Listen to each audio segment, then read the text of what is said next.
Absolutely. Absolutely. So, tell me a little bit about. So you were in high school, probably touching 87 if I remember, Yeah. 88 somewhere around there, topping out at. Always really athletic, always a clean arm. But now you're in college, your junior year. I think over the fall you said you were touching 94. I hit 95 at Scout Day So this you're touching fall. 95. Yeah. How did that come about? I know when you're looking at yourself in terms of a picture of yourself in high school compared to where you are now, we were actually joking between the staff a little bit when we saw you. We were watching you on ESPN a little bit, Mhm. and it looked like your neck got much bigger, right? And you just looked bigger and stronger, and you just look like you're ready to go and attack out there instead. How did that weight room side of things kind of fall into place where it really started to put on some size and some mass and that velo really started to jump? And I think that's a thing a lot of guys don't take into account, but like your strength and conditioning coach is another one of your coaches. And I think that's a huge thing that I love about Miami is we have our coach is 100% bought into our team and very, very clearly like we're his number one priority. So I mean, my freshman year, even though I wasn't throwing, I was lifting 4 days a week. We had a plan. I mean, I hurt my back freshman year, and we worked literally from the ground up. Like my freshman year, I probably couldn't lift the bar off the ground with pain, Yeah. and we've been working for 3 years to get to where we want to be. And it was nonstop. I mean, it was 4 days a week in the spring of my freshman year. It was 5 days a week in the summer, another 4 days a week in the fall, and it was just constant work. And it took a long time. I mean, it took a long time to finally start to see the benefits of all that hard work in the weight room for sure.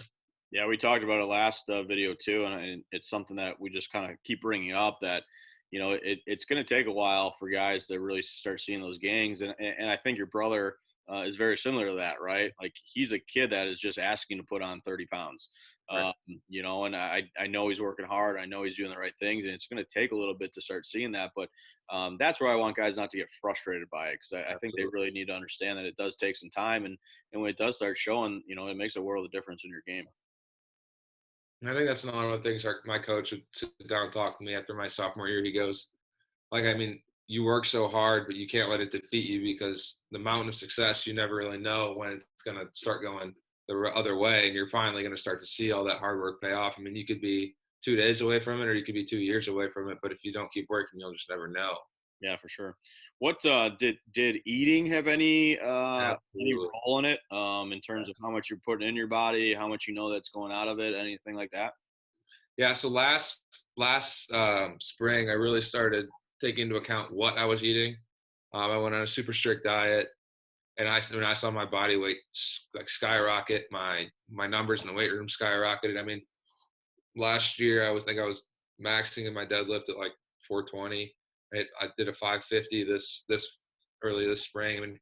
I mean, I really took into account what I wanted to eat, made sure I was eating the right things and eating enough. I mean, I was always eating a lot, but I'm always eating now. It's always nonstop eating because your body needs it, especially when you get to college. I mean, it kicks the crap out of your body. If you don't fuel it, you're going to fall apart real fast. Yeah, I think that's a huge thing too.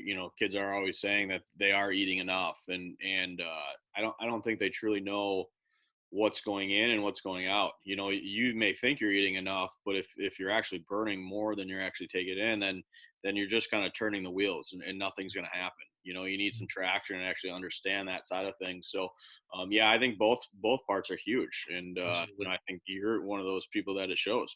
And I think your game has really jumped. So, we got a couple questions from some of our coaching staff that they wanted to ask you to be able to kind of translate to our players a little bit. Right. What's your conditioning program kind of look like at school in terms of keeping yourself fit, in terms of running, in terms of all that side of things? So we really don't run a ton, which is different than most schools. We'll do like small sprints, but a lot of our like conditioning is more in the weight room. So we'll do like we have like an air bike that we'll do, and we'll just like circuit lifts. Like it's a lot of like baseball specific stuff. It's not the classic like go run poles or do this or that.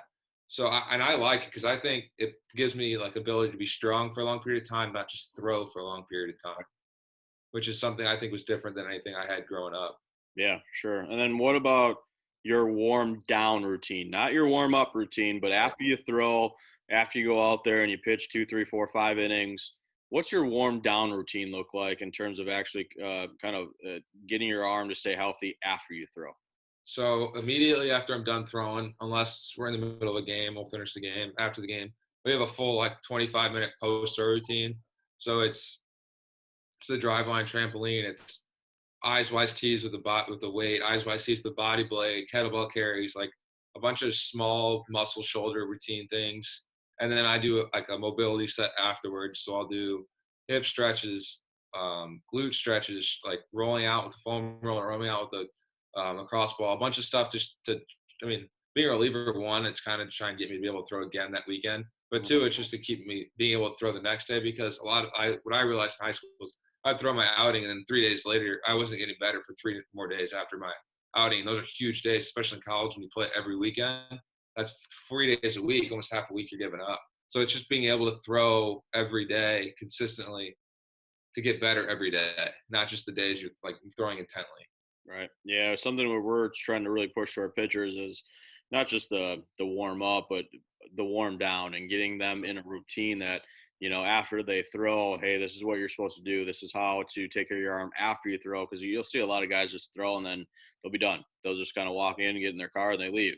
But they need to go through that routine to make sure it's strong and healthy and continue to work.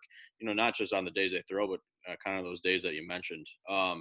If there are anything that you could look back on in your high school career and go, man, this is something that I wish I would have done differently.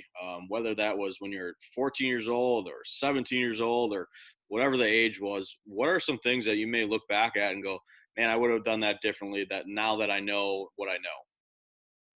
I think I want to put myself out there more to try and seek adversity. Like I think a lot of guys in high school, you kind of go through the motions. You know you're good, so you do the things that everyone tells you to do, but you never really see like or have any obstacles. And I think I wish I would have pushed myself harder and done more things and reached out to more people just to have some adversity, to realize what that's like. Because when you go to school, it's definitely gonna happen. Hmm. And I think in addition to done more, I think I tried to do a lot, and I think I worked hard in high school, but I don't think I really did enough to try and become a better player. I think I just did all the things people said to do, and I didn't really develop myself as a player enough in high school. Yeah, I think that adversity thing, along with pushing yourself, kind of can go hand in hand in terms of training in high school. Right.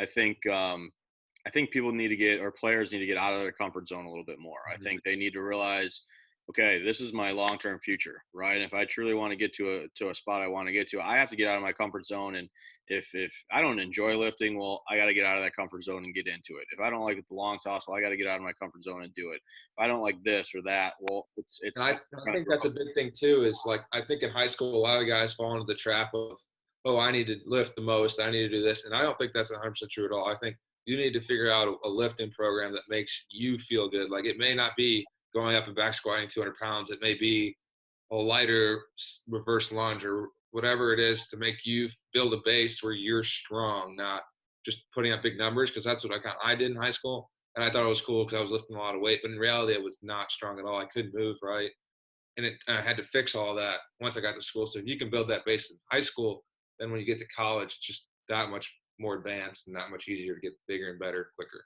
Yeah, for sure. Do you have any other advice for Rhino players? That's kind of my last question for you. If there's anything else you want to kind of share. Just keep working. I mean, don't obviously my story is different than a lot of guys, and not one that I wish upon a lot of people. But I mean, hard work is always going to pay off. I mean, it's 100% worth it. If you love the game, work for it. It'll pay you back. It may not take as short amount of time as you hope it would, but work, work, work, and I promise you, it will pay off eventually.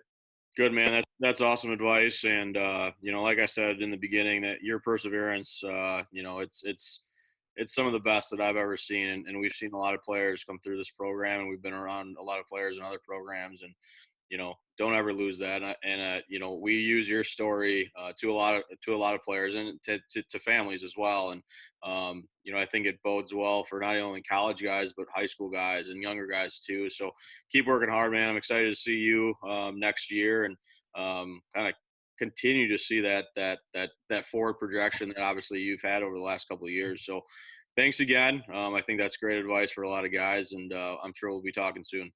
Sounds good. Thank you. Thanks, man. Yep.